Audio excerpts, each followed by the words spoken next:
Hello मेरे dear friends and students, welcome to English Max. हम लोग एसएससी सीजीएल के इंग्लिश का प्रीवियस पेपर सॉल्व कर रहे हैं और आज करने जा रहे हैं previous paper discussion number not 36 बल्कि आज करने जा रहे हैं 36 गलती से नंबर पड़ गया है, वो एक्चुअली 38 होना चाहिए था क्योंकि 37 हम इसके पहले वाले में ही कर चुके थे।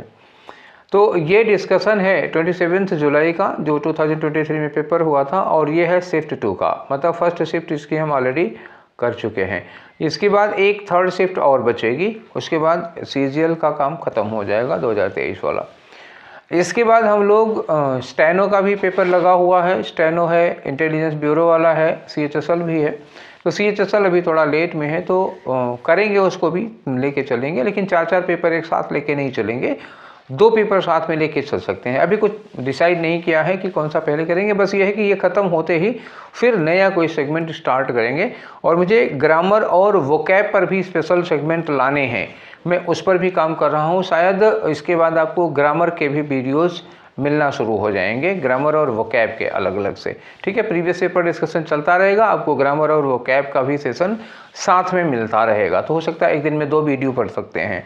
ठीक है, तो चलिए स्टार्ट करते हैं अपना डिस्कशन। पीडीएफ आप लोगों ने सॉल्व ही कर लिया होगा, तो देखते हैं आपके कितने क्वेश्चन सही हुए हैं, कितने गलत हुए हैं। और हाँ, एक बात मैं आप लोगों से आज और क्लियर कर लेना चाहता हूँ, आप लोगों को थोड़ी सी असुविधा होगी आज ये डिस्कशन करने में, क्योंकि बैकग्राउंड में हो सकता है कुछ खटपट की आवाज़ें सुनाई दें या मतलब कुछ तोड़ने फोड़ने की आवाज़।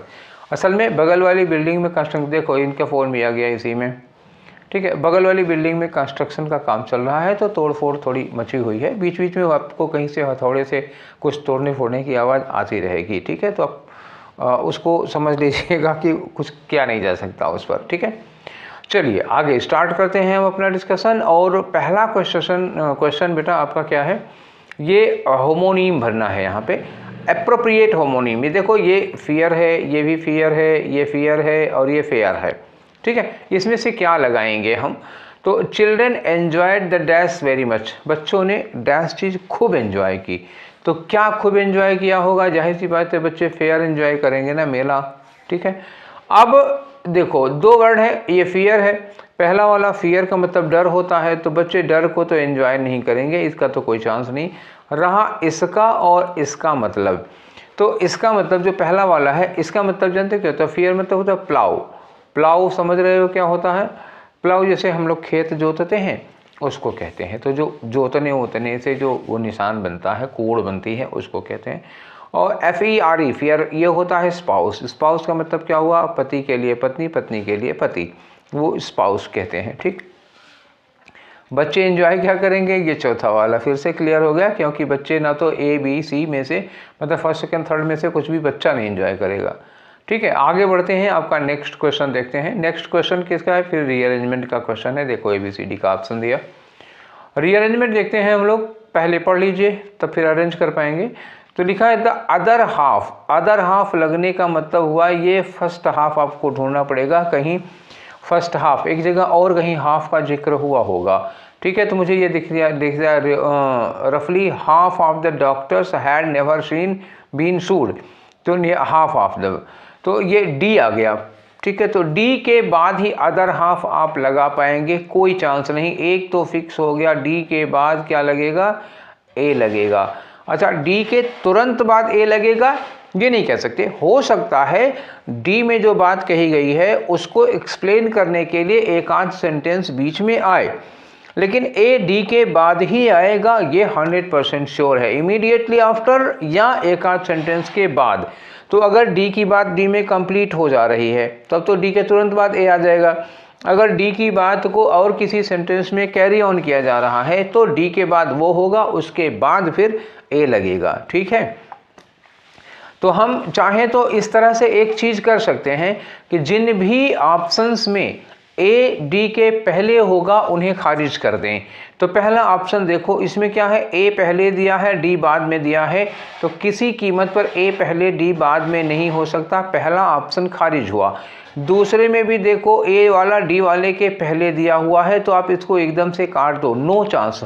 ठीक है, इस वाले में D देखो, D A जो है D के बाद है और यहाँ वाले में भी जो A है D के पहले है, तो ये भी नहीं हो सकता, किसी कीमत पर खारिज हो गया। अब आपके पास एकमात्र ऑप्शन बचा हुआ है ये थर्ड वाला। समझ में आया कुछ क्या मैं कह रहा था?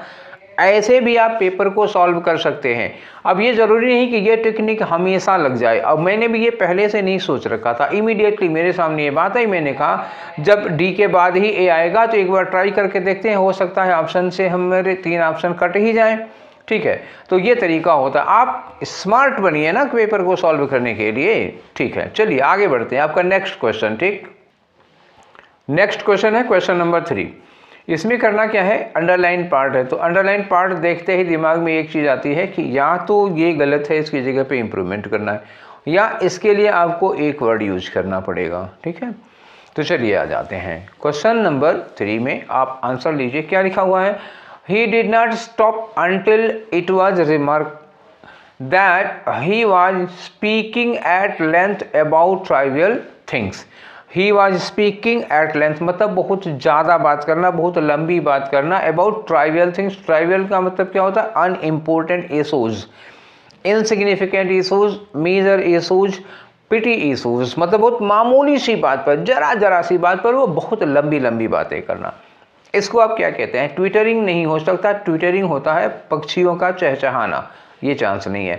राइटिंग, अब इसके लिए राइटिंग तो नहीं कहते ना, बहुत लंबी लंबी बातें, राइटिंग कुछ लिखने को कहते हैं, इसका कोई चांस नहीं है। और लिटरिंग आ गया, LITTERING, तो ये लिटरिंग होता है ना, देखो 2 तरह से होता है। एक तो होता है कूड़ा फैलाना, ठीक, दूसरा होता है जैसे कुछ एनिमल ऐसे होते हैं जो एक बार में 4-5 बच्चों को जन्म देते हैं, जैसे सुअर हो गई, बिल्ली हो गई और कुत्ते हो गए। एक बार जब जन्म देते हैं तो 3-4-5 बच्चों को जन्म देते हैं। इनको एक साथ में जितने बच्चे पैदा होते हैं उनको कहते हैं लिटर। ठीक है, तो ये भी यहाँ पर नहीं लगेगा। अब आपके पास एकमात्र ऑप्शन बचा हुआ है रैम्बलिंग, तो इसको कहते हैं रैम्बलिंग। रैम्बलिंग का मतलब होता है छोटी छोटी बात पर आप बहुत लंबा लेक्चर दे देते हैं, तो वो हो गया। ठीक है, नेक्स्ट क्वेश्चन में आ जाओ आप। आपका क्वेश्चन नंबर 4 क्या कह रहा है कि होमोनिम बताना है आपको। नियरेस्ट होमोनिम किसका, एक्सेप्ट का नियरेस्ट होमोनिम, एक्सेप्ट। अब देखना, एक्सेप्ट में साउंड करीब करीब वही, नियरेस्ट होमोनिम कौन होगा, जिसका साउंड करीब वैसा। एक्सेप्ट हो गया, ये क्या हुआ, एक्सेप्ट हो गया।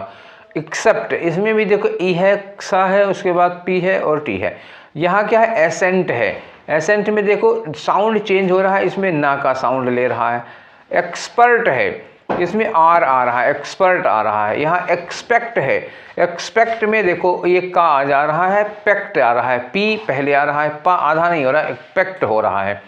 तो एक्सेप्ट और एक्सपेक्ट में अंतर है, तो इस ये भी साइनोनिम। नियरेस्ट कौन होगा, ये एक्सेप्ट होगा। अगर एक्सेप्ट ना होता है तो हम एक्सपेक्ट पे आ जाते। क्लियर हो गया ना, दोनों बातें समझ में आ गई। तो पहला वाला ऑप्शन होगा आपका, एक्सेप्ट का नियरेस्ट होमोनिम कौन होगा, एक्सेप्ट का नियरेस्ट होमोनिम क्या होगा, एक्सेप्ट होगा।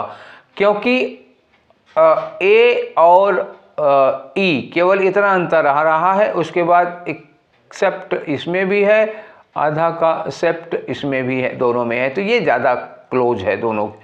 ठीक है, तो ये पहला वाला आंसर हो गया। अब आते हैं आपके क्वेश्चन नंबर 5 पर। ठीक है, तो देखिए आपका क्वेश्चन नंबर 5 क्या है, यहाँ भी अंडरलाइन किया हुआ है। और इस अंडरलाइन पोर्शन को क्या करना है, इसके लिए या तो नीचे 4 के चारों क्या दिए हुए हैं, फ्रेज दिए हुए हैं। देखते हैं इसकी जगह पर कौन सा फ्रेज सुटेबल लगेगा। सब्सटीट्यूट करना है, देखो यहाँ लिखा है that can substitute the underline segment. ठीक, the question was raised for discussion, मतलब डिस्कशन के लिए कहीं क्वेश्चन उठाया जाता है।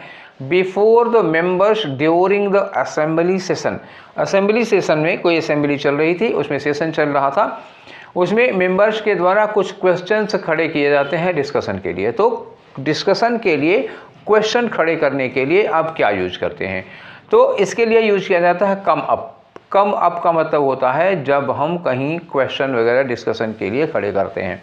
अच्छा, बाकी जो है उनकी मीनिंग आप जानना चाहोगे तो वो जान लो। कम ऑफ, एक वर्ड दिया है कम ऑफ। कम ऑफ का मतलब क्या होता है, जब आप किसी से ऑफ, ये ऑफ जब लगता है तो उसके लिए क्या आता है, अलग हो सकना, सेपरेट हो सकना, तो ये अलग होने के लिए हो गया। कम राउंड, कम राउंड का मतलब होता है ना कोई चीज़ हैपन, जैसे कोई घटना घटित होती है तो उसको हम कहते हैं क्या कहते हैं, कम अराउंड। ठीक, अब उसके बाद आया कम अबाउट। कम अबाउट का मतलब होता है जैसे कोई चीज़ सीक्रेट है, कोई राज है, लोग नहीं जानते हैं, उस घटना के बारे में सब लोग जान जाते हैं, तो उसको क्या कहते हैं, रिवील हो जाना, ठीक है, डिस्क्लोज हो जाना, तो कम आउट होता है। ठीक, आंसर अब आपका कौन सा होगा? क्वेश्चन खड़े करने के लिए हम लोग क्या होते हैं, कुछ क्वेश्चंस सामने आए, तो some questions came up in the discussion में कुछ क्वेश्चंस केम अप होते हैं, मतलब क्या, रेज किए जाते हैं, पूछे जाते हैं। ठीक है, क्लियर हो गया ना? चलिए आगे चलते हैं। अब आपका आता है क्वेश्चन नंबर 6। क्वेश्चन नंबर 6 में देखो आपको इडियम दिया हुआ है, उस इडियम की आपको मीनिंग बतानी है। ये क्या है मीनिंग? तो ट्रेडिंग ऑन थिन आइस। देखो ट्रीड क्या होता है, TREAD, तो इसकी सेकेंड फॉर्म होती है ट्रोड, और थर्ड फॉर्म होती है ट्रोडेन,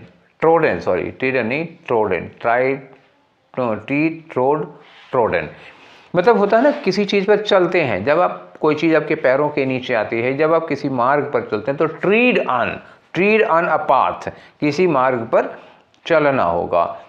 तो यहाँ पे tread on thin ice. Thin ice का मतलब बहुत पतली सी परत है बर्फ़ की, ऐसे बहुत पतली सी बर्फ़ की परत है, अगर आप इस पर चल रहे हो तो ये किसी भी समय टूट सकती है। अगर टूटेगी तो आप इसमें नीचे चले जाओगे, गिर जाओगे, मतलब आप खतरे में हो, आप बहुत रिस्क उठा रहे हो। ठीक है, तो ये हो गया। देखो लिखा मेकिंग थिन स्कल्पचर, ये होगा नहीं। प्लेइंग विद शार्प आइजिकल, ये भी नहीं होगा। लिखा to be in dangerous risky position, बिल्कुल। अगर आप बहुत पतली बर्फ़ की चादर पे चल रहे हो, बर्फ़ की बहुत पतली परत पे चल रहे हो, तो आप बहुत रिस्की पोजीशन में हो, बहुत खतरे में हो, किसी भी समय वो टूट जाएगी और आप अंदर चले जाएंगे, तो ये रिस्क में हो आप। ठीक है, ये ज़्यादा ठीक है। नेक्स्ट में आ जाओ, अगला है क्वेश्चन आपका क्वेश्चन नंबर 7। इसमें आपको साइनोनियम बताना है, किसका, अंडरलाइन वर्ड का, और अंडरलाइन क्या किया है, डिवास्टेटिंग। यहाँ तक पढ़ लेते हैं। देखो, a wide ranging effort is being made to safeguard life and livelihood. ठीक है, एक बहुत वाइड रेंजिंग एफर्ट, बहुत बहुत व्यापक पैमाने पर कोशिश किए जाने की ज़रूरत है, किसके लिए, सेफगार्ड करने के लिए, लाइफ और लाइवलीहुड, मतलब जीवन और जीविका को बचाने के लिए बड़े पैमाने पर इंतजाम करने की ज़रूरत है। कैसे? By addressing the devastating near term socio economic, humanitarian and human rights aspect of crisis with attention to those hit the hardest. ठीक है, जो सबसे ज़्यादा इसके पीड़ित होते हैं उन पर अटेंशन देने की। तो डिवास्टेटिंग का मतलब क्या होता है, विनाशकारी। विनाशकारी मतलब होता है डिस्ट्रॉइंग होगा, डिस्ट्रक्टिव होगा, जो विनाश करते हैं, जो नुकसान पहुंचाते हैं, जो हानि पहुंचाते हैं, ठीक, जो विध्वंस करते हैं। तो डिवास्टेटिंग का आप साइनोनियम ढूंढिए। तो अब इमर्जिंग का मतलब क्या हुआ, उभरता हुआ, तो ये तो नया हो जाएगा ना, तो विनाशकारी नहीं होगा, वो नया होगा तो एंटोनिम हो जाएगा। फॉर्चुनेट का मतलब सौभाग्यशाली, तो यहाँ विनाश एक तरफ सौभाग्य तो हो नहीं सकता। डिस्ट्रक्टिव का मतलब होता है विध्वंसकारी, विघटनकारी, तोड़ फोड़ मचाने वाला। ठीक है, तो ये हो जाएगा आपका बहुत करीब। डिवास्टेटिंग का साइनोनिम डिस्ट्रक्टिव होगा। फ्लोरिशिंग मतलब फलना फूलना, डेवलप करना, प्रोग्रेस करना, तरक्की करना, तो ये अपोजिट हो जाएगा, तो ये इनमें से कोई नहीं लगेगा। अब ये हो जाएगा डिवास्टेट का मतलब, डिवास्टेट की मीनिंग क्या थी, विनाश, तोड़फोड़, विध्वंस, और डिस्ट्रक्ट का मतलब भी हो गया विनाश, तोड़फोड़, विध्वंस। डिस्ट्रॉय का मतलब भी होता है विनाश और तोड़फोड़, विध्वंस। तो ये तीसरा वाला हुआ। ठीक है, आगे आ जाओ क्वेश्चन नंबर 8 में अपने पूछ रहे हैं इनकरेक्टली स्पेल्ड वर्ड। ये एक सेंटेंस दिया हुआ है, इसमें से आपको इनकरेक्टली स्पेल्ड वर्ड ढूंढना है, और ये देखना है कि नीचे उसको किस इनकरेक्ट स्पेलिंग वाले वर्ड को करेक्ट किया गया है। ठीक है, तो पहले तो हमें इनकरेक्ट ढूंढना है, सेंटेंस से ही ढूंढना है। यहाँ पे ट्रेडिशनल की स्पेलिंग एकदम से करेक्ट है, तो इसकी हमें ढूंढना ही नहीं है। ठीक है, अब इसको अगर सही करेंगे तो वो गलत हो जाएगी। जैसे नमूने के लिए देख लो, TRADITIONL, ये ट्रेडिशनल सही है। यहाँ क्या लिखा है, TRADITIONAL, ट्रेडिशनल, हाँ ठीक तो है, दोनों में ठीक है। ठीक, तो अब दूसरा पीपल की स्पेलिंग सही है, नीचे ऑप्शन में भी नहीं। कैलेंडर, एक्टिविटीज, हाउस होल्ड की देखना है, तो कैलेंडर देख लो। यहाँ पे कैलेंडर की स्पेलिंग बेटा गलत है, इसमें होता है CALENDAR, ये कैलेंडर होता है, DAR होना चाहिए। ठीक है ना, तो इसकी स्पेलिंग गलत दी हुई है। आगे लिखा है for their routine activities, activities की स्पेलिंग यहाँ सही है तो एक्टिविटीज़ से कोई मतलब नहीं है। यहाँ लिखा हाउस होल्ड, हाउस होल्ड्स की भी स्पेलिंग सही है, तो गलत किसकी है, ये कैलेंडर की स्पेलिंग सही है। तो आपका आंसर कौन सा हो गया, सेकेंड वाला हो गया। ठीक है, चलिए आगे बढ़ते हैं, नेक्स्ट क्वेश्चन में आ जाते हैं, आपका क्वेश्चन नंबर 9। तो 9 में आ जाओ। 9 में क्या कह रहे हैं, एक सेंटेंस दिया है, इसकी एक्टिव वॉइस फॉर्म क्या होगी, मतलब सेंटेंस पैसिव में दिया होगा तो एक्टिव वॉइस नहीं, गलत दिखा है कि select the correct sentence in active voice form the following option. ठीक है, तो जो एक्टिव वॉइस में सेंटेंस है वो ढूंढना है आपको। तो ये हैव बीन, जब हैव के साथ बीन लग जाता है तो पैसिव वॉइस हो जाती है, क्योंकि हैव बीन के बाद अगर वर्ब की आईएनजी फॉर्म लगाते हो तो एक्टिव वॉइस होती है, परफेक्ट कंटिन्यूअस टेंस होता। लेकिन अगर हैव बीन के साथ वर्ब की आईएनजी फॉर्म होती तो, और अगर हैव बीन के साथ आप वर्ब की थर्ड फॉर्म लगाते हो तो ये कौन सा होता है, पैसिव वॉइस होता है। तो यहाँ हैव बीन के साथ कार्ड लिखा हुआ है तो इसका मतलब ये सेंटेंस पैसिव वॉइस का है, ये हमारा आंसर नहीं हो सकता। दूसरा है कि पीपल सेड टू मी, लोगों ने मुझसे कहा I will call the neighbours, ये बेटा डायरेक्ट में है, वॉइस में नहीं है ना, वॉइस का है ही नहीं क्वेश्चन, वो डायरेक्ट नरेशन का क्वेश्चन है। The neighbours have called the police, देखो यहाँ हैव के साथ वर्ब की थर्ड फॉर्म लगी है तो ये सेंटेंस किसका हुआ, एक्टिव वॉइस का हुआ, ये आपका आंसर बन सकता है। और यहाँ लिखा आर बीइंग कॉल्ड, देखो आर के साथ बीइंग लगा, बीइंग के साथ वर्ब की थर्ड फॉर्म लगी तो ये सेंटेंस भी पैसिव वॉइस का है। 4 ऑप्शन में से एक डायरेक्ट इनडायरेक्ट नरेशन का था, 2 पैसिव वॉइस के हैं, एक एक्टिव वॉइस में है, तो जो एक्टिव वॉइस में होगा वही आपका आंसर होगा। ठीक है, तो ये रहा आपका आंसर नंबर 3। क्लियर, चलिए आगे बढ़ते हैं आपके क्वेश्चन नंबर 10 पर। तो देखते हैं क्वेश्चन नंबर 10 में क्या पूछ रहे हैं। ये रहा आपका क्वेश्चन नंबर 10। इसमें देखो यहाँ ऑप्शन में नो एरर लिखा हुआ है, दैट मीन्स कि ये क्वेश्चन एरर से रिलेटेड है। पढ़ के हम लोग देखते हैं क्या इसमें कोई एरर है, अगर नहीं होगी तो कोई बात नहीं। लिखा दे यूजुअली एलीग, एलीग का मतलब किसी पे आरोप लगाना, एक्यूज करना किसी को। तो they usually allege that there is a delay in procuring stationery, stationery की स्पेलिंग ठीक है, हाँ, ड्यू टू, इन्होंने कहा स्टेशनरी को प्रोक्योर करने में यूजुअली डिले होती है, वो लोग देर करते हैं, ड्यू टू, क्यों, due to the faulty purchase order. जब परचेज का ऑर्डर ही आपका फॉल्टी होगा, आप परचेज का ऑर्डर ही गलत सलत करेंगे तो डिलीवरी में तो देर होगी ही होगी। तो सेंटेंस में कोई ग्रामेटिकल मिस्टेक नज़र नहीं आई, तो इसलिए इसको क्या कर दो आप, इसको नो एरर कर दो, कहीं कोई मिस्टेक होनी भी तो चाहिए। चलिए नेक्स्ट क्वेश्चन करते हैं, आपका क्वेश्चन नंबर 11। तो क्वेश्चन नंबर 11 में क्या कह रहा है, इन्होंने कहा कि साइनोनिम बताइए किसका, रिप्रोड्यूस का। रिप्रोड्यूस का मतलब क्या होता है, कोई चीज़, प्रोड्यूस मतलब उत्पादन करना, रिप्रोड्यूस का मतलब क्या होता है, कोई चीज़ बनी हुई है वो रुक गई, फिर से उसको बनाना, फिर से प्रोड्यूस करना। तो नीचे एक सेंटेंस दिया है, उसी में से ढूंढना है आपको, अपने मन से नहीं ढूंढना है। तो जो यहाँ पे दिया हुआ है पैराग्राफ या सेंटेंस, उस सेंटेंस के जो 4 वर्ड जिसमें से आपको आंसर चुनना है वही आप देख लेते हैं। ठीक है, तो रिसर्चेज, तो रिसर्च का मतलब क्या होता है, खोज करना, तो री नहीं होता, ये क्या होता है, रिसर्च करना, आप कुछ नया खोज रहे हो, रिप्रोड्यूस कर नहीं रहे हो, तो रिसर्च करना तो ये हो नहीं सकता। ठीक है, दूसरा है रिएक्शन, रिएक्शन प्रतिक्रिया करना, तो रिप्रोड्यूस करना नहीं होता रिएक्शन। ठीक है, प्रूव करना, साबित करना, ये भी नहीं होगा। रिप्लिकेट का मतलब होता है, रिप्लिकेट का मतलब होता है कोई चीज़ है जिसकी आप डुप्लीकेट कॉपी तैयार कर रहे हो। सपोज कि आपके पास कोई सर्टिफिकेट है, वो खो गया, आप उसका डुप्लीकेट बनवा रहे हो, तो डुप्लीकेट कॉपी बनवाना। ठीक है, मतलब produce duplicate copy, produce duplicate copy. तो जब आप डुप्लीकेट कॉपी तैयार करेंगे किसी चीज़ की तो आप उस चीज़ को रिप्रोड्यूस कर, मतलब फिर से बनवा रहे हैं उस चीज़ को, तो ये आपका आंसर होगा रिप्लिकेट। ठीक है, ना कि रिसर्चर। आगे आते हैं क्वेश्चन नंबर 12 में, आपके देखते हैं क्या पूछा जा रहा है, इनकरेक्टली स्पेल्ड वर्ड बताओ। इसमें देखो लिखा है select the correct spelling for the incorrectly spelled word. यही चीज़ हम थोड़ा ऊपर वाले में यही हमने बात बता दी थी कि यहाँ पे जो सेंटेंस है इसमें कोई एक ऐसा वर्ड है जिसकी स्पेलिंग इनकरेक्ट है और नीचे उसको करेक्ट किया गया है। ये बात मैंने इसके पहले वाले करेक्ट स्पेलिंग वाले में बता दी थी, जबकि उसमें सेंटेंस में ही इनकरेक्ट स्पेलिंग दी थी और वही इनकरेक्ट ही ऑप्शन में भी थी। ये पता करना था उसमें कि किसकी स्पेलिंग इनकरेक्ट है। ठीक है, तो वो बात एक्चुअली ये क्वेश्चन नंबर 12 में पूछी गई थी, जो मैं इसके पहले वाले में बता दिया था।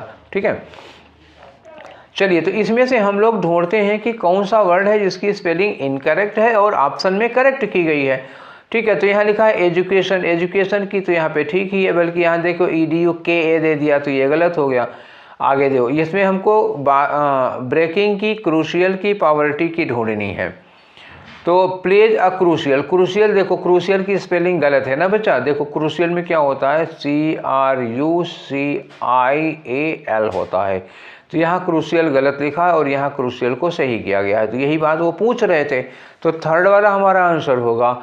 अच्छा, लिखा है in breaking the ice, breaking the cycle of poverty, तो साइकिल मतलब जो गरीबी चक्र है उसको तोड़ना, तो तोड़ने वाला ब्रेकिंग यही ठीक है। और पॉवर्टी में यही होता है, POVERTY, यहाँ पॉवर्टी लिखा हुआ है, तो ये सब तो गलत हो गए ना। आपका क्रूशियल सेंटेंस में क्रूशियल की स्पेलिंग गलत थी और ऑप्शन में क्रूशियल को सही किया गया है, यही वो पूछ रहे थे, इसलिए ऑप्शन 3 आपका आंसर होगा। अब आगे बढ़ते हैं। ठीक है, आते हैं यहाँ पे क्वेश्चन नंबर 13 में। तो 13 में देखो, कह रहे हैं कि अंडरलाइंड वर्ड का आपको एंटोनीम बताना है। अंडरलाइन वर्ड क्या है, फ्लेक्सिबल है, इसका एंटोनीम बताओ। सेंटेंस पढ़ के देख लो कहीं कुछ और मीनिंग तो नहीं निकल रही है। I don't like to work with people, मैं उन लोगों के साथ काम करना बिल्कुल पसंद नहीं करता, हु आर नॉट फ्लेक्सिबल, जो कि फ्लेक्सिबल नहीं होते, जो कि लचीले या नरम नहीं होते। ये हो गया। आदमी का फ्लेक्सिबल होने का मतलब थोड़ा नरम मिजाज का होता है। कोई वस्तु फ्लेक्सिबल अगर है तो इसका मतलब वो लचीली होती है, उसको आप मोड़ सकते हैं, टूटेगी नहीं। तो फ्लेक्सिबल का कैपेबल तो नहीं हो सकता आई थिंक, और मैलिएबल का मतलब सिमिलर होता है, मैलिएबल का मतलब वही फ्लेक्सिबल होता है, नरम होता है। रिजिड का मतलब क्या होता है, रिजिड मतलब बहुत कड़ा होता है, जिसको आप मोड़ नहीं सकते हैं, घुमा नहीं सकते हैं। तो ये रहा आपका आंसर। और ओपन एंडेड का मतलब खुले एंड वाला, इसका कोई लेना देना नहीं है। तो थर्ड वाला आपका क्या बन गया, आंसर बन गया। ठीक है, अब आगे आ जाओ, नेक्स्ट क्वेश्चन पे चलते हैं। तो आपका क्वेश्चन नंबर आता है 14। ठीक है, 13 हम लोग कर रहे थे, ये रहा आपका क्वेश्चन नंबर 14। इसमें क्या कर रहे हैं कि आपको बताओ कौन सा सेंटेंस इसमें इसकी पैसिव वॉइस है।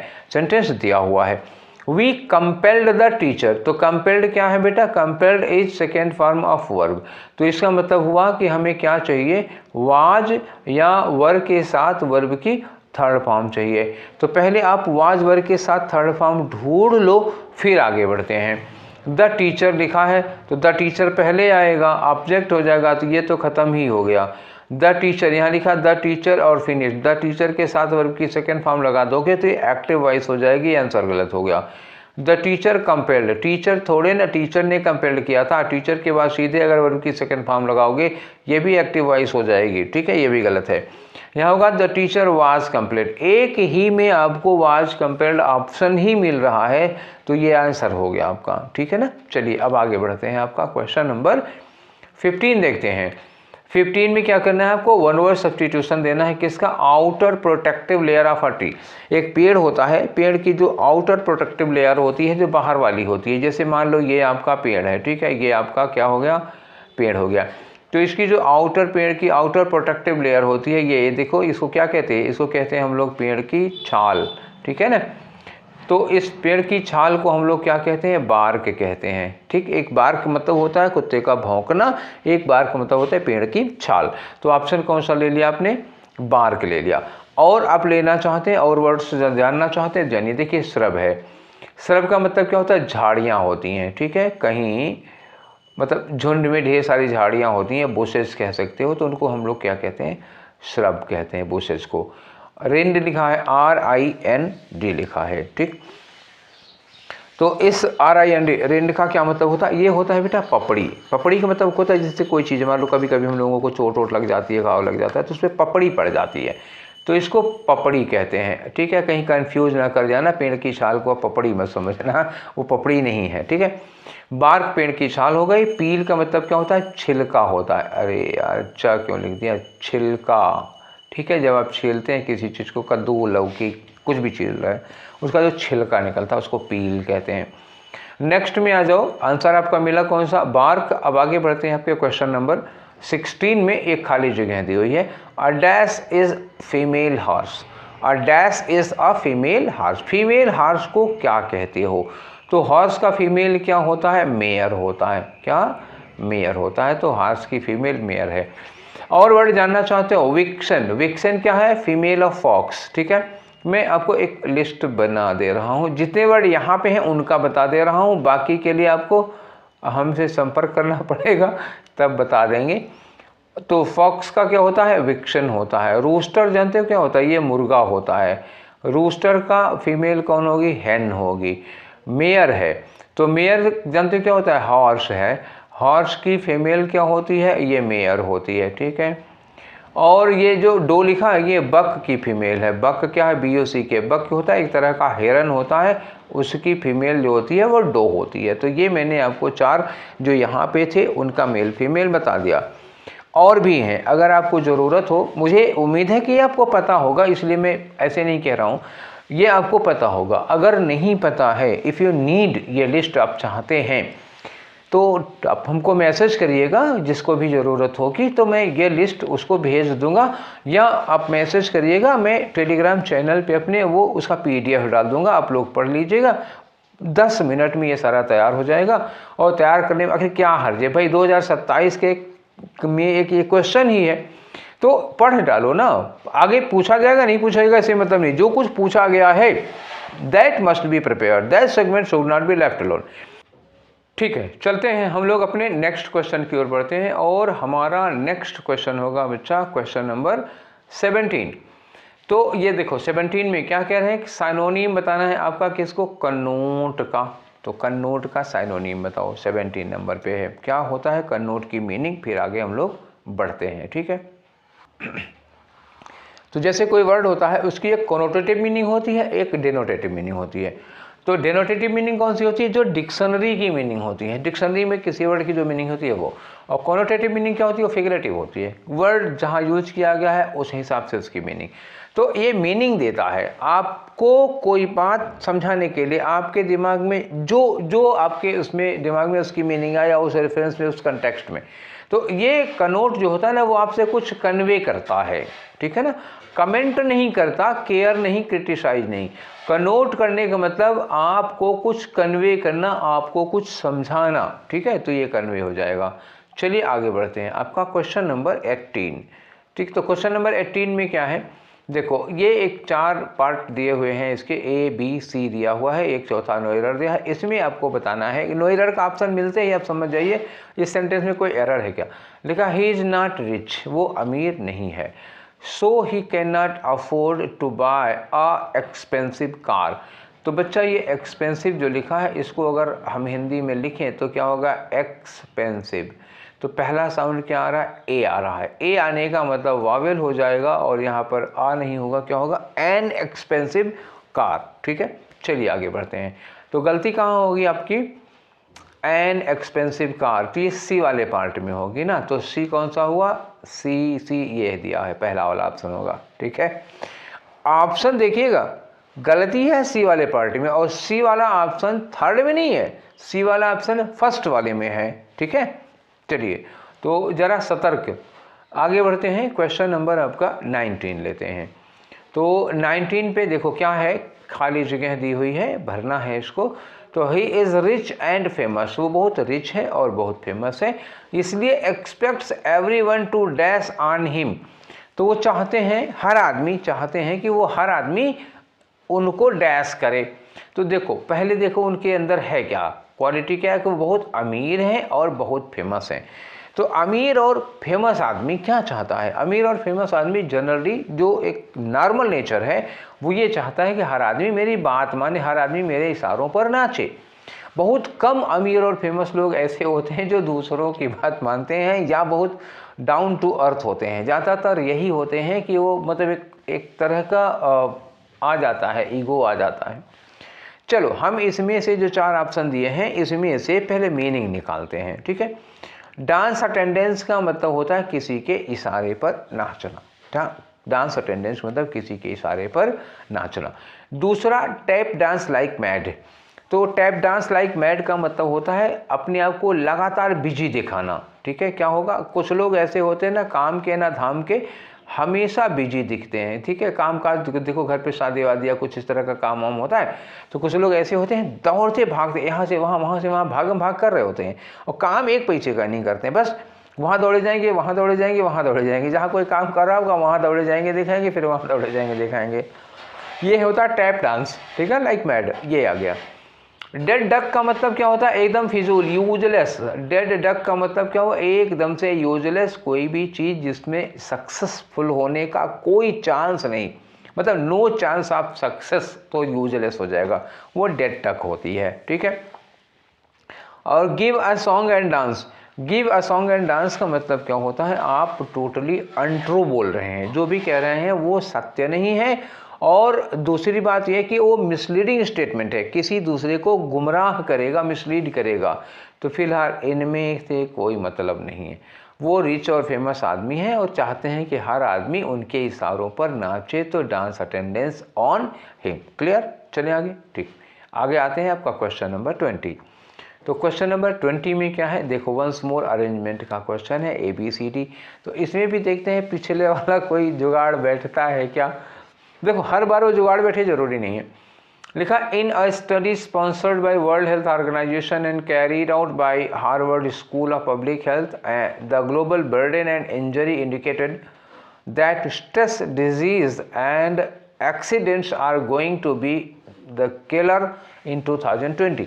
एक स्टडी की गई थी, किसने किसने की थी पता है? उसमें ये साबित हुआ, उसने ये इंडिकेट किया कि जो स्ट्रेस डिजीजेज हैं, स्ट्रेस डिजीज का मतलब होता है हार्ट अटैक टाइप की, हार्ट अटैक जो तनाव से होती हैं बीमारियां, और जो एक्सीडेंट्स हैं, ये 2020 में हाईएस्ट किलर होने जा रहे हैं, बड़े वाले किलर होने जा रहे हैं, मतलब 2020 में इसकी वजह से ज़्यादा मौतें होंगी।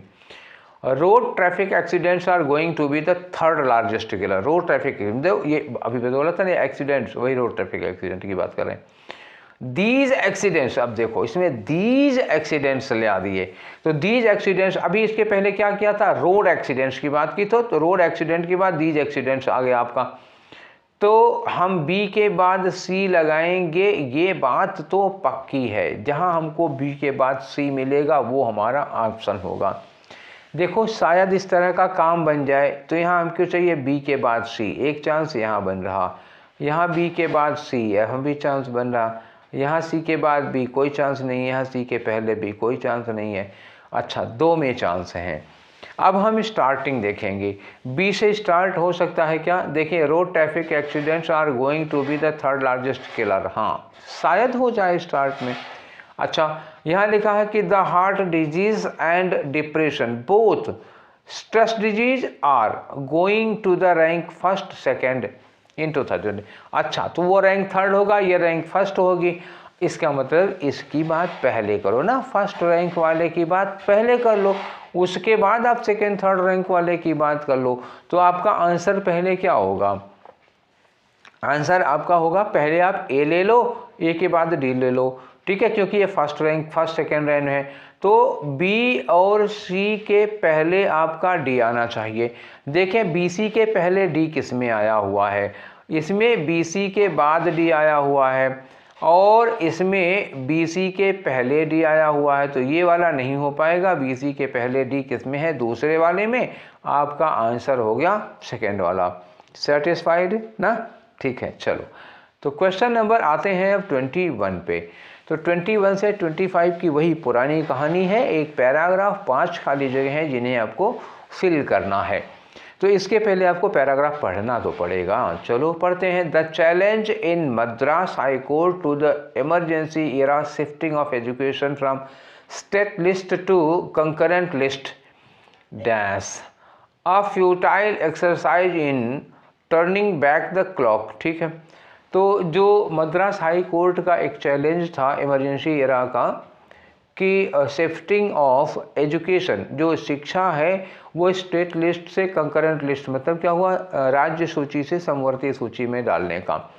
डैश अ फ्यूटाइल एक्सरसाइज, तो शायद यहाँ लिखा होगा proved to be a futile exercise, मतलब ऐसा साबित हुआ, कुछ इस तरह का लगाएंगे। In turning back the clock, मतलब वह घड़ी को वापस घुमाने में, मतलब उल्टा काम करने की बात हो रही। 46 ईयर है पास्ट, तब से 46 साल बीत गए, 46 साल बीत गए हैं। Dash the 42 constitution amendment 42nd। तो तब से क्या हो गया, मतलब यहाँ क्या लगाओगे, सिंस लगाओगे, मतलब तब से 46 साल बीत गए। यहाँ तो फिक्स है, सिंस ही लगेगा। 46 ईयर्स है passed since the 42nd constitutional amendment act. तब से जब ये हुआ था तब से इतने साल। सिंस दूसरे नंबर पर गांठ बांध के लिख लो। ठीक, आगे इन दिस पीरियड, इस पीरियड में जो 42 साल हुए, इनमें the education sector has seen far too many changes. Education sector में बहुत सारे चेंजेस देखने को मिले। And most can not be dash, और उनमें से जो ज़्यादा हैं उनको डैश नहीं किया जा सकता। जो भी अमेंडमेंट हुए हैं उनमें से ज़्यादातर को क्या नहीं किया जा सकता, कैंसिल नहीं किया जा सकता या रिवर्ट नहीं किया जा सकता, ऐसा कुछ आएगा।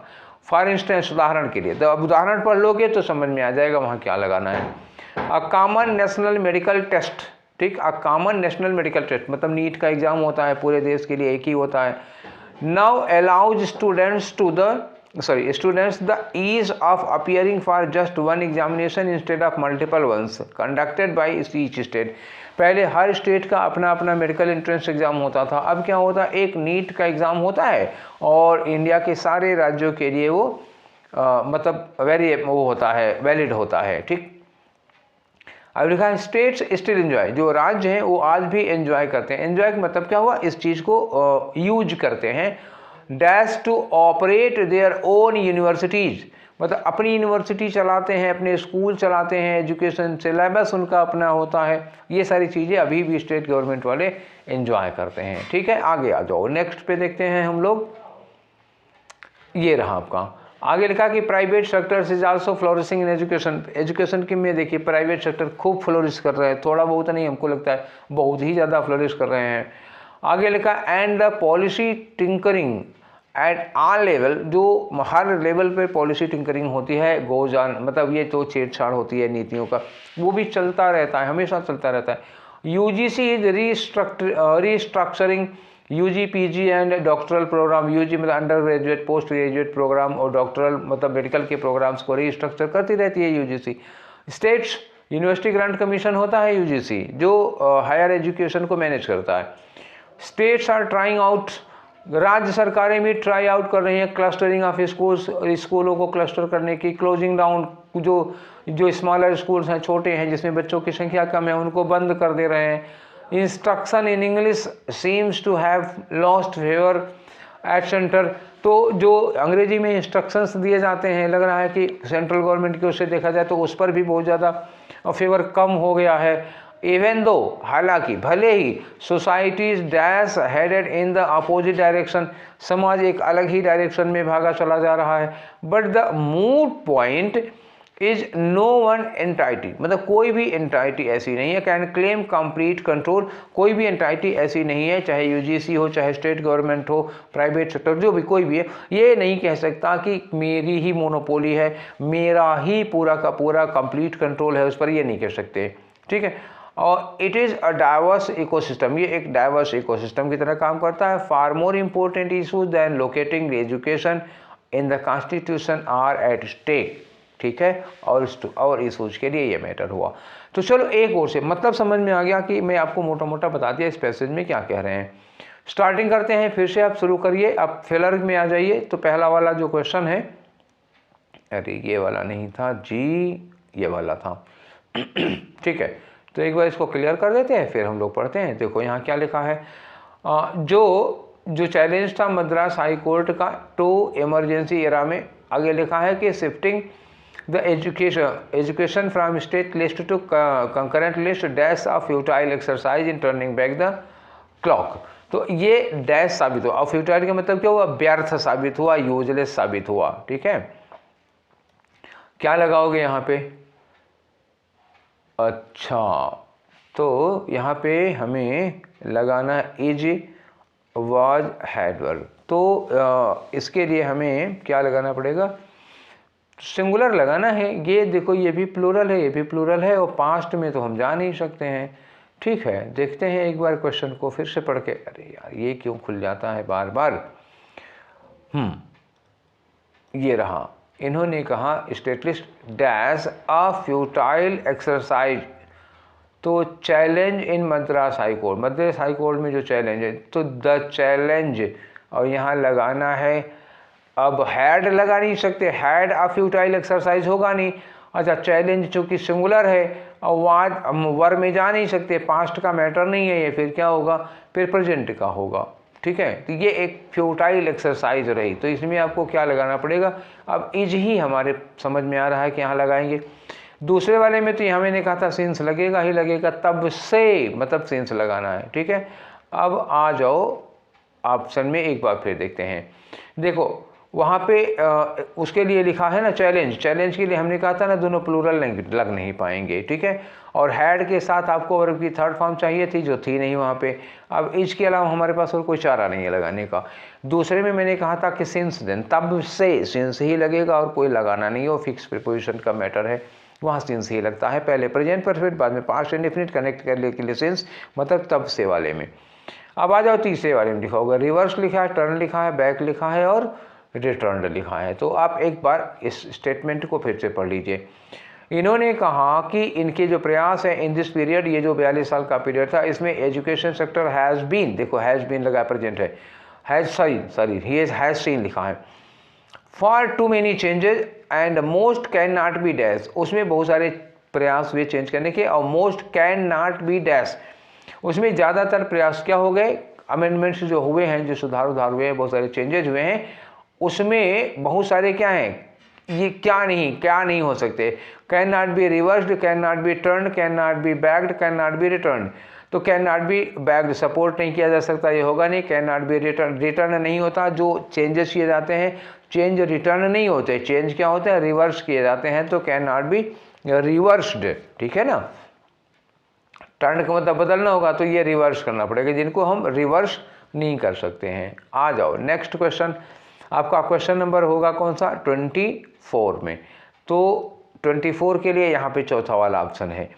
तो state still enjoy dash to operate their own universities, अभी कह रहे हैं कि कुछ चीज़ें सेंट्रल गवर्नमेंट के हाथ में चली गई, कुछ ऐसी चीज़ें हैं जो स्टेट गवर्नमेंट अभी भी एंजॉय करती है। तो स्टेट गवर्नमेंट अभी क्या एंजॉय कर रही है बताइए। सूटेबल नहीं, सूटेबल तो लगेगा नहीं और ना फ्लेक्सिबल लगाएगा, क्योंकि एडजेक्टिव हम नहीं लगा सकते हैं। यहाँ पे क्या लगाना होगा, हमें नाउन लगाना है। तो सूटेबिलिटी या फ्लेक्सिबिलिटी एक बार पढ़ लो, हमको तो फ्लेक्सिबिलिटी नज़र आ रही है यहाँ पे। आओ यहाँ पे फिर से देख लेते हैं, गवर्नमेंट अभी भी एंजॉय कर रही है क्या चीज़, स्टेट स्टिल एंजॉय डैश, यहाँ हमको नाउन, ये वर्ब हो गई ना, तो हमें ऑब्जेक्ट चाहिए नाउन। तो सूटेबिलिटी या flexibility to operate their own universities, अपनी यूनिवर्सिटीज़ को ऑपरेट करने के लिए वो किस चीज़ को एंजॉय करती है, सूटेबिलिटी या फ्लेक्सिबिलिटी, तो वो फ्लेक्सिबिलिटी के एंजॉय करती है, मतलब जो इसके सिस्टम में थोड़ी सी लचीलापन है, उसी फ्लेक्सिबिलिटी को ये एंजॉय करती है। सूटेबिलिटी नहीं एंजॉय करी, फ्लेक्सिबिलिटी। आप किसी नियम को, जैसे इतना सख्त होने के बाद भी अगर उसका फ़ायदा उठा रहे हैं, तो वो रूल और वो सिस्टम फ्लेक्सिबल होगा तभी तो उठा रहे हैं, क्योंकि इसमें प्राइवेट प्लेयर्स की भी अच्छी खासी भूमिका है। वो लोग भी देखो, यहाँ आगे दिया हुआ था ना, आगे नीचे बढ़ के देखो, private sector is also flourishing the education. ठीक है ना, और पॉलिसी में टिंकरिंग हो जा रही है, मतलब लोग अपने अपने ढंग से उसमें छेड़छाड़ कर ही ले रहे हैं। तो ये क्या है, ये लॉ की फ्लेक्सिबिलिटी है जिसका फ़ायदा उठा रहे हैं। ठीक है ना, सूटेबिलिटी नहीं, फ्लेक्सिबिलिटी उठा रहे हैं। 5वें नंबर पे आ जाओ, क्या लगाना है हमको, तो 5वें नंबर पे यहाँ देखो लिखा हुआ है, instruction in English seems to have lost favour at the centre. जो इंग्लिश में इंस्ट्रक्शन है, सेंटर में उसका फेवर खत्म हो चुका है। आगे लिखना है, even though society is dash headed in the opposite direction, भले ही सोसाइटी अपोजिट डायरेक्शन में हेड कर चुकी है, चल चुकी है।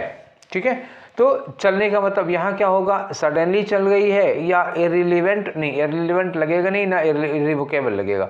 हमको लगाना है यहाँ पर एडवर्ब, क्योंकि हेडेड के लिए लगाना है। हेडेड चूंकि वर्ब है, अब वर्ब के लिए हम एडजेक्टिव तो नहीं लगा सकते ना, वर्ब के लिए हमें क्या लगाना, एडवर्ब लगाना होगा।